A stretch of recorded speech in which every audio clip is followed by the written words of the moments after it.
Omukka ogubalagala gunyose nga poliisi egumbula bannakibiina ky'NUP abeeyiye ku kitebe kino okuzzaayo empapula nga beegwanyiza ebifo eby'enjawulo. Ekiwaliriza ab'ebyokwerinda okukuba omukka ogubalagala mu bannakibiina kino gwe muwendo gw'abantu abakuŋŋaanidde ku kitebe ky'NUP ate nga batambulira mu bibinja nga bawerekeddeko abo ababadde bazzaayo empapula. Embeera eno ebaddewo mu kiseera ng'eyeegwanyiza ekifo kya Lord Mayor wa Kampala ku kkaadi ya NUP Ronald Balimwezo atuuka ku kitebe kya NUP okuzzaayo empapula era abantu ababaddewo babunye emiwabo ng'abeesisigiriza balozeza ku bukambwe bw'abakuumaddembe. Mu kiseera kino emirimu gy'akakiiko k'ebyokulonda mu kibiina ky'NUP gigootaanye era kitegeerekese nti akakiiko kayimirizzaamu okukwata empapula ez'abo abazizzayo nga beegwanyiza ebifo eby'enjawulo. Eyaliko omumyuka w'omukulembeze w'eggwanga nga kati muwi w'amagezi ku nsonga z'obutonde bw'ensi eri omukulembeze w'eggwanga Profesa Gilbert Balibase Kabukenya asabye mukama we President Museveni ayongere amaanyi mu kubunyisa ebibangirizi by'amakolero mu buli disitulikiti ya Uganda abavubuka abalina obukugu obw'enjawulo baweebwe emirimu batandika okukola. Bw'abadde asisinkanya abasiga nsimbi era bannamakolero okuva mu kibangirizi kya Mbale Young Group ku Kingdom Kampala, Profesa Gilbert Balibase Kabukenya agambye nti okubunyisa kw'ekibangirizi ky'amakolero mu buli disitulikiti zonna kyakuyambako okulwanyisa obumenyi bw'amateeka obuva ku bannayuganda abatalina mirimu. Tubonye na kuleeta bino ebya valley addition kati tulina kapaaka kamu kekani wano kenjogerera kali Mbale akewaffe wano munnammanve twakafuulafuula kwa buli muntu yatwalanga ettaka ate n'agenda alitunde wala kafa tekakola bulungi. Mbadde nze njagala Museveni tannavaako buli disitulikiti ya Uganda tugiteekemu kapaaka nga kano akakola ebintu bino. Oba bano balima muti tuteekeyo ebyuma ebikolera mu miti ebintu, oba tulima pamba tuteeke ebyuma bino ebikola engoye. Mu ngeri y'emu Profesa Gilbert Bukenya asabye ekitongole ekiwooza ky'omusolo ekya URA okuteeka omusolo omunene ku byamaguzi ebiyingizibwa munda okuva ebweru w'eggwanga kiwe ebyo ebikolebwa kuno omwagaanya okuvuganya ku butale obw'enjawulo. Oba buli mu Uganda ekolebwa evudde Kenya tugiteekeko omusolo munene. Kenya eri mu East African Community evudde awalala tugiteekeko omusolo munene. Bed sheets wano tuzikola ate nga ziri ku standard nze n'ebika cotton sebika bed sheets endala zonna ezaano zibeere ku bbeeyi ntono ezive bweru zibeere ku bbeeyi nene. Nakyo nkyogeddeko. Naffe abaagala emitayimbwa bano abasajja bakola emitayimbwa ate nga bajja kugijja mu ejjinja lyaffe eriri ekabaale erivaamu ebikola sitiiri kati nakyo bakitandise. Ye akulira Young Group Lukuwanga agambye nti mu bibakoze Embale mubaddemu okutendeka abavubuka ne bafuna obukugu obw'enjawulo okuteerawo abakozi amasomero n'ebifo omujjanjabirwa nga mu kiseera kino balowooza ku kutereeza emisala gy'abakozi n'okwongera omutindo ku byamaguzi ebifulumizibwa mu Uganda naddala ebikozesebwa mu bulamu obwa bulijjo. It was even much poorer than Uganda at that time. But everyone can Googling online how China was looked at that time. It was very poor, people have no money, and China have even more population. So that means there are more people are suffering in poverty. There are more people, they don't have food. China is not like Uganda.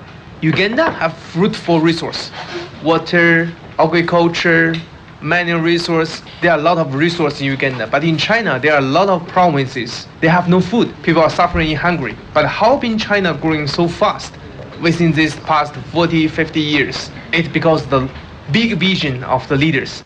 Profesa Gilbert Balibase Kabukenya azaatalaaga ebitundu by'eggwanga eby'enjawulo okwekenneenya entambuza y'emirimu mu makolero agaazimbibwa mu ntobazi okulaba nga tegakosa bulamu bw'abantu. Ebyo nga bikyali awo bannakyewa batakabanira ebyobulamu ebirungi mu mukago ogwa AHF Uganda Keyers siba mativu n'ensimbi ezaateereddwa mu mbalirira y'eggwanga naddala mu kisaawe eky'ebyobulamu bagambye nti ensimbi ezo zikyali ntono ddala. Mu mbalirira y'omwaka gw'ebyensimbi 2025-2026 ebyobulamu byaweereddwa trillions 5 ng'omuwendo guno gukola ebitundu 8 ku buli 100 ku mbalirira y'eggwanga era ensimbi zino zeeyongeddeko bw'ogeraageranya n'ezo eziri mu mwaka gw'ebyensimbi ogukomekerezebwa. Bannakyewa bano benyamidde olw'omuwendo omunene ku mbalirira y'eggwanga ogugenda okukozesebwa okusasula amabanja agabanjibwa Uganda kyokka nga waliwo ebirala ebyetaaga okukolebwa. Henry Magala ssenkulu w'ekitongole ekya AHF Uganda Keyers asinzidde mu lukungaana bannamawulire mu Kampala n'ategeeza nti wakyaliwo eddibu mu kuvujjirira abalina akawuka ka mukenenya naddala ng'ensimbi ezikunukkiriza mu buwumbi 243 n'obukadde 2 zaasaliddwako okuva mu mawanga g'abazungu. Gavumenti mu mbalirira yalaze nti yakusaasaanya obuwumbi 187 n'obukadde 4 mu kulwanyisa akawuka ka mukenenya wabula bannakyewa bagamba nti bakizudde ng'ensimbi ezikola ebitundu 80 ku buli 100 ku zino zisuubirwa okuggyibwa mu bagabirizi b'obuyambi era nti gavumenti ya Uganda yakuteekamu ebitundu 14 ku buli 100 okugula eddagala erikozesebwa ku bantu abawangala n'akawuka ka mukenenya n'ebintu ebirala. Bano baagala ekitongole kya National Medical Stores kyongerwemu amaanyi okugula eddagala erimala era bano bennyamidde nti ekitongole kino kyasaliddwako obuwumbi 5 n'obukadde 9 ezibadde ez'okugula eddagala n'okukuza amalwaliro agatali gamu okugatwala ku mutendera oguddako.